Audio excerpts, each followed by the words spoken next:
This story began on a wind-ripped afternoon over the jagged cliffs of Fort Iron Mesa, a remote training ground known for breaking spirits before building soldiers.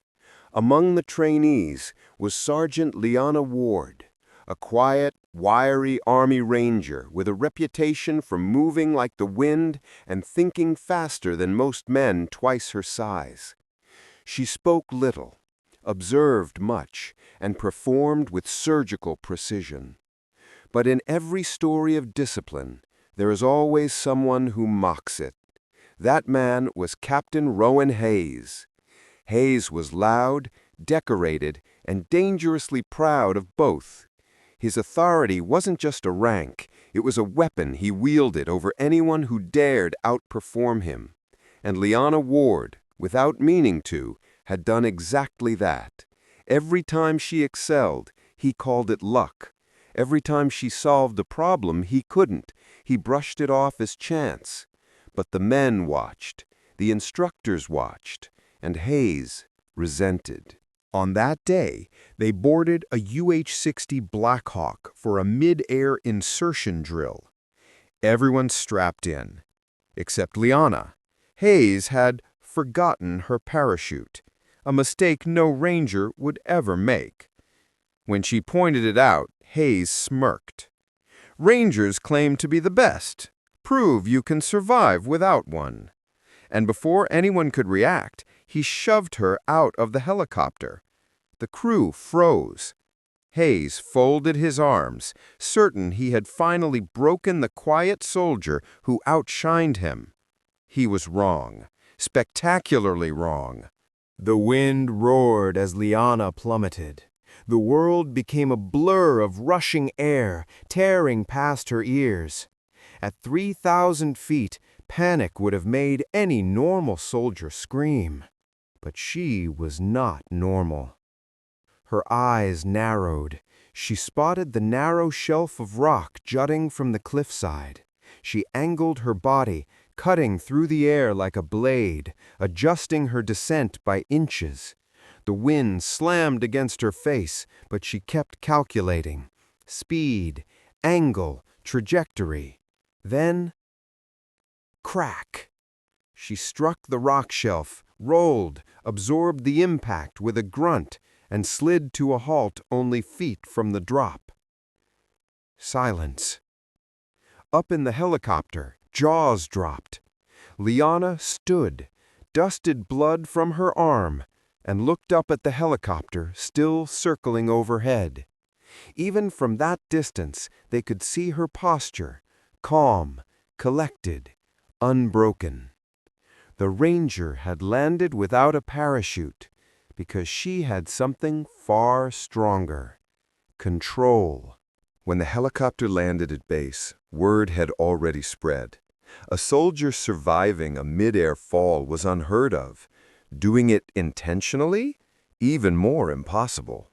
But watching Liana Ward walk across the landing pad, scratched, bruised but steady, made even the most hardened Ranger step aside in awe. Hayes stormed toward her, ready with a fabricated explanation. That was an accident. She slipped. General Marcus Reed raised a hand. Enough. Reed had commanded Rangers for 2 decades. He knew fear. He knew survival. And he knew lies the moment they touched the air. He turned to Liana. Sergeant Ward, how did you survive that fall? She answered simply. I didn't fall, sir. I adjusted. Reed let the words settle before facing Hayes. Who pushed her? The soldiers quietly looked at Hayes, their silence louder than testimony. Hayes attempted a smirk, but his voice cracked. She misstepped. Reed's expression hardened. Captain Hayes, you abused your authority, endangered a soldier, and dishonored your uniform.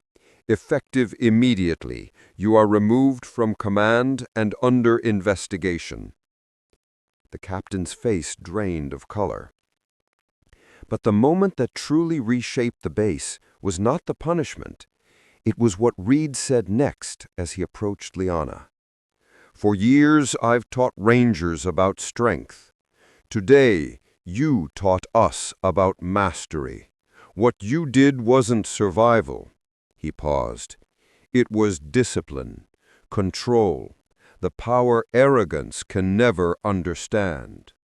The soldier stood straighter. Hayes, once feared, was escorted away, silent, shaken, and stripped of the authority he worshipped. As the sun sank behind the cliffs, Liana walked the training yard, and the younger soldiers followed her with a new kind of respect.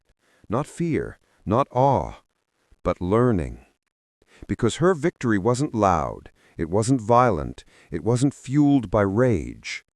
It was a reminder to every soldier watching. The moment arrogance thinks it has won, discipline proves it never stood a chance. Months passed, and the story traveled far beyond Fort Iron Mesa. It became a lesson told in barracks, briefing rooms, and new recruit orientations. The ranger who didn't need a parachute. The woman who turned a fall into a landing. The soldier no one could break. New trainees would stand beneath the cliffs and whisper her name, trying to imagine what kind of mind stayed calm while the ground rushed up like a hammer. Instructors used her example to teach the difference between surviving and mastering. Even the higher command reviewed her actions, not for punishment, but for inspiration. Quietly, she was invited to teach advanced fall control and emergency descent techniques. Soldiers flocked to her sessions, not because she was invincible, but because she had proven what happens when precision overpowers ego. And Hayes? His name faded. A footnote, a warning about pride. But Liana Ward became something else. A reminder that the greatest warriors are not the loudest, nor the strongest, nor the ones who seek glory. They are the ones who control themselves when the world spins out of control. On her final day at the base, a young trainee asked her, "Ma'am, how did you stay calm falling through the sky?" She answered with a small smile. "Because fear throws you down, but discipline teaches you how to land." Don't forget to like, comment, and subscribe for more powerful stories from Tales of Courage.